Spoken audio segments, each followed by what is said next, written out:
நீ தோற்றுவிடுவாய் என்று எதிர்பார்க்கும் நேரத்தில் எழுந்து நில். அவர்கள் கண்களில் பயம் தெரியும். இந்த கூற்று எவ்வளவு உண்மை, எவ்வளவு சக்தி வாய்ந்ததுன்னு ஒரு குட்டி கதை மூலமா பார்க்கலாம். வாங்க வீடியோக்குள்ள போகலாம். ஒரு சின்ன கிராமத்துல ஆதித்யான்னு ஒரு பையன் இருந்தான். ஆதித்யாவுக்கு சின்ன வயசுல இருந்தே ஓட்டப்பந்தயம்னா உயிர். பள்ளிக்கூடத்துல நடக்கிற எல்லா பந்தயத்திலும் அவனே முதல் ஆளா வருவான். அவனோட வேகம், துணிச்சல் எல்லாருக்கும் ரொம்ப பிடிக்கும். ஆதித்யாவோட பெரிய கனவு மாநில அளவிலான ஓட்டப்பந்தயத்தில் கலந்துக்கிட்டு ஜெயிக்கணுங்கிறது தான். ஆனால் அவனோட கிராமத்தில் நல்ல பயிற்சி வசதிகள் கிடையாது. அவனுக்கு சொல்லித்தர சரியான பயிற்சியாளர் இல்லை.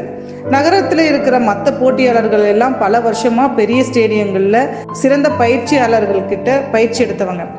இதை தெரிஞ்சுக்கிட்ட கிராமத்தில் இருக்கிற சில பேர் ஆதித்யா கிட்ட, உன்னால இது முடியாது, நகரத்து பசங்க எல்லாம் பெரிய ஆட்கள், நீ எதுக்கு தேவையில்லாமல் ரிஸ்க் எடுக்கிற அப்படின்னு சொன்னாங்க. ஆதித்யாவோட நண்பர்கள் கூட, ஆதித்யா நீ உண்மையிலேயே நல்லா ஓடுவ, ஆனால் அவங்க உன்னை விட ரொம்ப ஃபாஸ்ட் அப்படின்னு சொன்னாங்க. ஆதித்யாவுக்குள்ள ஒரு சின்ன பயம் வரதா செஞ்சுது. ஆனால் அவனோட கனவு அவனை விட நான் ஏன் முயற்சி செய்யக்கூடாது, என்னால் ஏன் முடியாது அப்படின்னு தனக்குள்ளேயே சொல்லிக்கிட்டான். தினமும் விடியற்காலையில் எந்திரிச்சு மண் ரோட்டில் ஓட ஆரம்பித்தான். கால்களில் கொப்பளங்கள், உடம்புல வலி. ஆனால் ஆதித்யா அதையெல்லாம் பொருட்படுத்தலை. மழை வந்தாலும் வெயில் அடித்தாலும் அவன் பயிற்சி செய்கிறத நிறுத்தவே இல்லை. மாநில அளவிலான போட்டி ஒரு நாள் வந்துச்சு. ஆதித்யா ரொம்ப பதட்டமாக இருந்தான். சுற்றி எல்லா வீரர்களும் பெரிய உடற்பயிற்சி கூடங்களில் இருந்து வந்தவங்க. அவங்க ஆதித்யாவை பார்த்து ஒரு மாதிரி சிரிச்சாங்க. இந்த கிராமத்து பையன் எதுக்கு இங்கே வந்திருக்கான் அப்படிங்கிற மாதிரி அவங்க பார்வை இருந்துச்சு. ஆதித்யாவுக்கு இதுதான் கடைசி வாய்ப்புன்னு தோணுச்சு. எல்லாரும் அவன் தோத்துடுவான்னு எதிர்பார்த்தாங்க. பந்தயம் ஆரம்பிச்சது.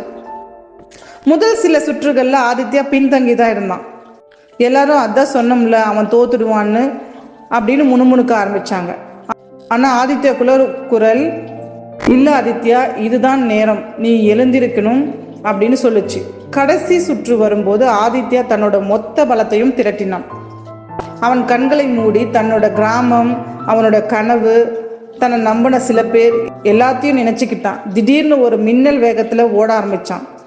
பின்தங்கியிருந்த ஆதித்யா ஒவ்வொருத்தரா முன்னாடி வந்தான். அவனை பார்த்து சிரிச்சவங்க, என்னது இவன் எங்கிருந்து வந்தான் அப்படின்னு அதிர்ச்சியில் உறைஞ்சு போனாங்க.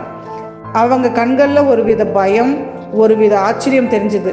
ஆம், அவர்கள் கண்களில் பயம் தெரிஞ்சது. ஏன்னா யார் தோத்துடுவான்னு எதிர்பார்த்தாங்களோ அவன் இப்போது ஜெயிக்க போறான்னு அவங்களுக்கு புரிஞ்சுது. கடைசியில் ஆதித்யா இலக்கு கோட்டையை தொட்டான். அவன் முதல் இடத்தை பிடிச்சான். அந்த கிராமத்து பையன் யாரும் எதிர்பார்க்காத விதமா மாநில சாம்பியன் ஆனான். சுத்தி இருந்த கூட்டத்தினர் ஆச்சரியத்துல கைத்தட்ட ஆரம்பிச்சாங்க. நாம தோத்துடுவோம்னு மற்றவங்க நினைக்கும் போது அது நமக்கு ஒரு ஊக்கமா இருக்கணும். மற்றவங்க என்ன சொன்னாலும் உங்களுக்குள்ள இருக்கிற நம்பிக்கையை விடாதீங்க. யாராவது உங்களை பார்த்து உன்னால முடியாது, நீ தோத்துடுவ அப்படின்னு சொன்னாங்கன்னா நீங்க மனசு தளரக்கூடாது. மாறாக உங்க முழு பலத்தையும் திரட்டி அவங்க முன்னாடி ஜெயிச்சு காட்டுங்க. அப்போ அவர்கள் கண்களில் பயம் தெரியும். இந்த கதை உங்களுக்கு பிடிச்சிருக்கும்னு நினைக்கிறேன். உங்க வாழ்க்கையில இப்படி ஒரு அனுபவம் இருக்கா? கீழே கமெண்ட்ஸ்ல சொல்லுங்க. இந்த கதை உங்களுக்கு பிடிச்சிருந்தா லைக் பண்ணுங்க, ஷேர் பண்ணுங்க, சப்ஸ்கிரைப் பண்ணுங்க. நன்றி, வணக்கம்.